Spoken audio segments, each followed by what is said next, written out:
Hello friend. तो आज एक नए वीडियो में आपका स्वागत है। तो आज असहयोग आंदोलन के बारे में जानेंगे।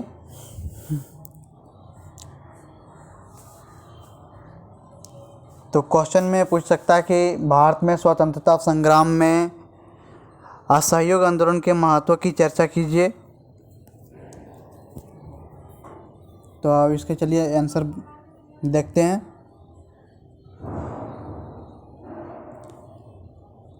तो इसका आंसर में असहयोग आंदोलन का डेफिनेशन में हो जाएगा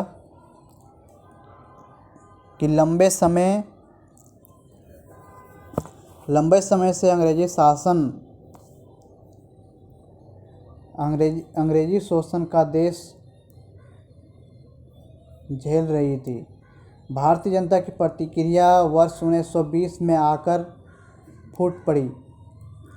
इस दौरान गांधी जी के नेतृत्व में लगभग संपूर्ण भारत में एक व्यापक जन आंदोलन उठ खड़ा हुआ। इसमें भारतीय समाज के विभिन्न वर्गों की हिस्सेदारी रही। इसने ब्रिटिश शासन के विरुद्ध अहिंसक असहयोग की भावना का प्रदर्शन किया। इसी आंदोलन को भारतीय इतिहास में असहयोग आंदोलन के नाम से जाना गया। अब देखते हैं इसके बाद कि असहयोग आंदोलन के कारण मतलब कि असहयोग आंदोलन किसके कारण हुआ था। तो असहयोग आंदोलन के कारण में पहला पॉइंट में हो जाएगा कि पहले विश्व युद्ध के बाद भारत में विभिन्न आर्थिक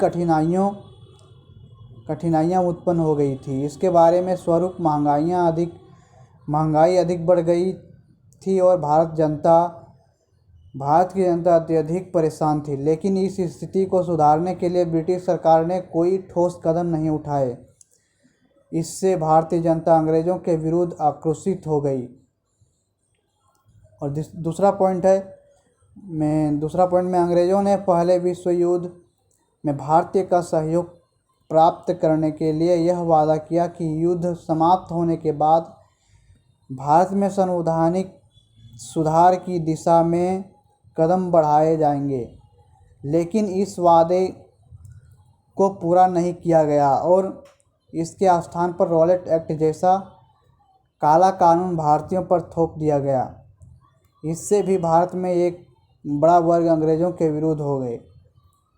और तीसरा पॉइंट है, इसके अलावा अमृतसर की जालियांवाला बाग हत्याकांड या जालियांवाला बाग में शांतिपूर्ण तरीके से विरोध कर रही निहत्थी भीड़ पर अंग्रेज़ों ने गोली चलाकर इस कुख्यात हत्याकांड का अंजाम दिया।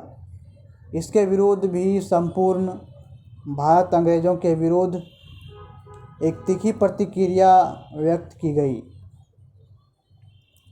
इस परिघटना ने भी भारतीयों और अंग्रेज़ों के विरुद्ध आक्रोशित किया।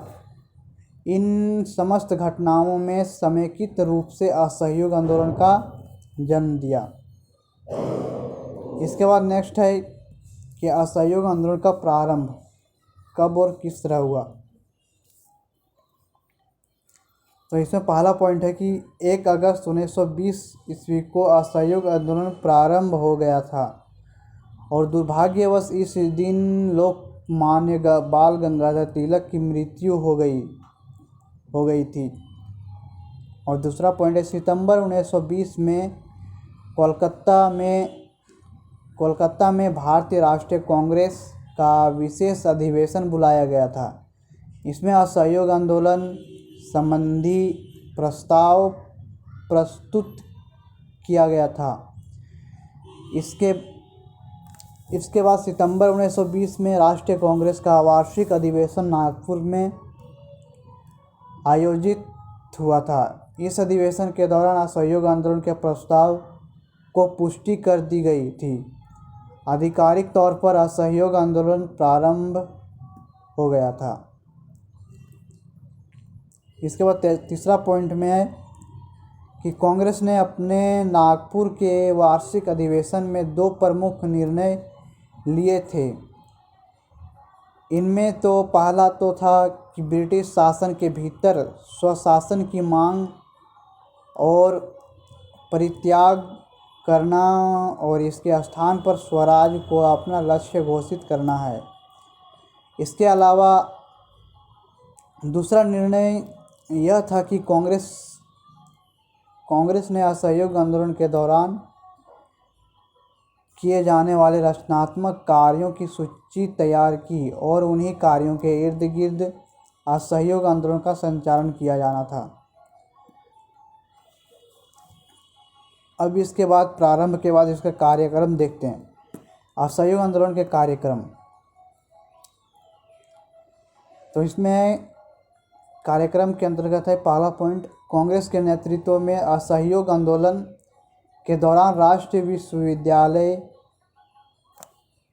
विद्यालय या महाविद्यालय यानी कॉलेज का बहिष्कार किया जाना था। दूसरा पॉइंट है, इसके अलावा विभिन्न विवादों का निपटान करने के लिए पंचायतों की स्थापना की जानी थी। तीसरा पॉइंट है, इस दौरान यह भी तय किया गया कि हाथों से होने वाली कताई बुनाई को प्रोत्साहन दिया जाएगा और विदेशी वस्तुओं को बहिष्कार किया जाएगा ताकि स्वदेशी कपड़ों को अधिक से अधिक प्रसारित किया जा सके। और चौथा पॉइंट है, यदि आंदोलन के अंतर्गत अब अस्पृश्यता का अंत करने की बात कही गई तथा हिंदू मुस्लिम एकता को बढ़ावा देने का लक्ष्य रखा गया ताकि आंदोलन का जनाधार विस्तृत किया जा सके। पांचवा पॉइंट है, इसके अंतर्गत यह भी तय किया गया कि विभिन्न सरकारी समारोह का बहिष्कार किया जाएगा तथा सरकारी उपाधियों व सरकारी सम्मान को लौटा दिया जाएंगे। इसी के अंतर्गत महात्मा गांधी के ब्रिटिश सरकार द्वारा दी गई कैंसर ए हिंद की उपाधि, जुल्लू युद्ध पदक और बोअर पदक अंग्रेज़ों को लौटा दिए थे, जो कि गांधी जी को ये 3 उपाधि मिला था, ये अंग्रेज़ों को लौटा दिया था। इसके बाद छठा पॉइंट में है कि इस आंदोलन के दौरान यह भी अपेक्षा की गई थी कि सरकार के अंतर्गत अनेक अवैतनिक पदों पर काम करने वाले लोग तथा स्थानीय निकायों में मनोनीत पदाधिकारी अपने पदों से इस्तीफा दे देंगे, ब्रिटिश सरकार को बहिष्कार करेंगे, इस्तीफा दे देंगे पदों से और ब्रिटिश सरकार को बहिष्कार करेंगे।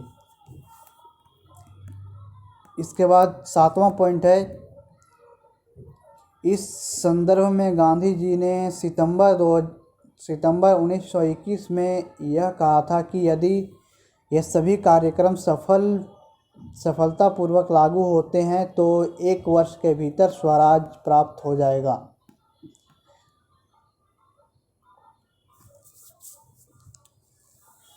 तो अब ये असहयोग आंदोलन का कार्यक्रम था। इसके बाद इसका प्रसार देखेंगे, असहयोग आंदोलन का प्रसार।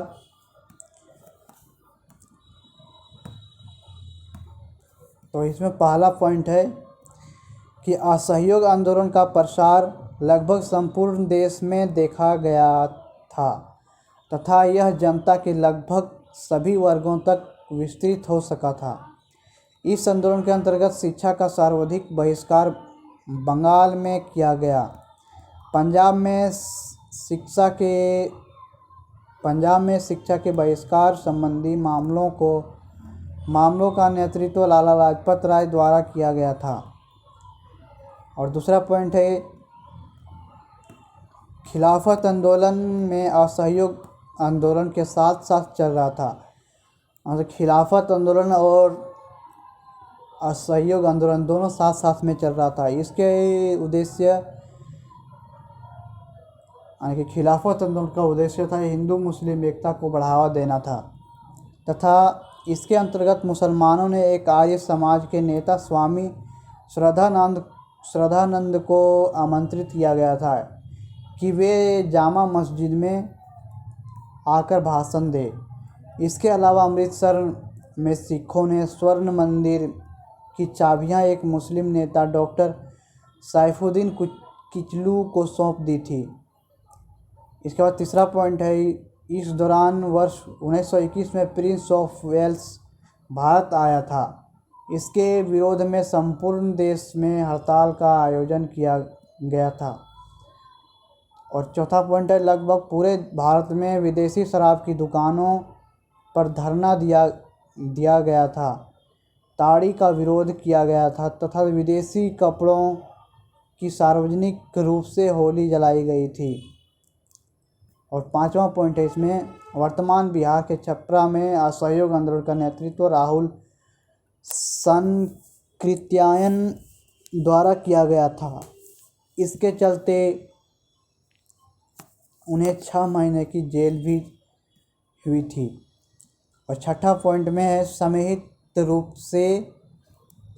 रूप में यह आंदोलन पंजाब, बम्बई, संयुक्त प्रांत, उड़ीसा, बिहार, बंगाल, मद्रास इत्यादि समस्त क्षेत्रों में संचालित हो रहा था। यानी यह आंदोलन लगभग संपूर्ण भारत को अपने प्रभाव क्षेत्र में लिए हुए थे। अब देखते हैं कि चोरा चोरी कांड और असहयोग आंदोलन की वापसी। और इसके बाद चोरी चोरा कांड हुआ था और इस चोरी चोरा कांड के बाद असहयोग आंदोलन की वापसी फिर से हो जाती है। तो इसमें पहला पॉइंट है कि 5 फरवरी 1922 को वर्तमान में गोरखपुर चोरी चौरा नामक स्थान पर एक हिंसक भीड़ ने पुलिस चौकी पर हमला कर दिया और उसे आग के हवाले कर दिए। इसके परिणाम स्वरूप लगभग 20 पुलिसकर्मी मारे गए थे। इस घटना को इतिहास में चोरी चौरा कांड के नाम से जाना जाता है। और दूसरा पॉइंट है इसमें, चूँकि महात्मा गांधी ने अहिंसा के दर्शन के सहारे असहयोग आंदोलन प्रारंभ किया था, चोरी चौरा कांड के कारण या घटना के कारण व्यापक हिंसा सामने आई। इससे रुष्ट होकर गांधी जी ने 12 फरवरी 1922 को बरदौली में कांग्रेस कार्यसमिति की बैठक में असहयोग आंदोलन को वापस लेने की घोषणा की और इसके साथ ही असहयोग आंदोलन समाप्त हो गया। तो इस तरह असहयोग आंदोलन का कार्यक्रम था। और इसका कारण, असहयोग आंदोलन किस तरह कार्यक्रम इसका बना और यह कार्यक्रम किस तरह प्रारंभ हुआ और असहयोग आंदोलन किस तरह समाप्त हुआ, तो इसके बारे में आज पूरा जान चुके हैं।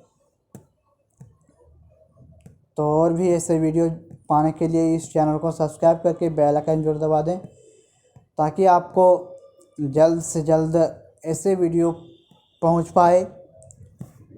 और अपने दोस्तों के साथ भी इस वीडियो को ज़्यादा से ज़्यादा शेयर करें ताकि उन्हें भी हेल्प मिल सके। चलिए फिर से मिलते हैं नेक्स्ट वीडियो में। तब तक के लिए बाय, जय हिंद, वंदे मातरम।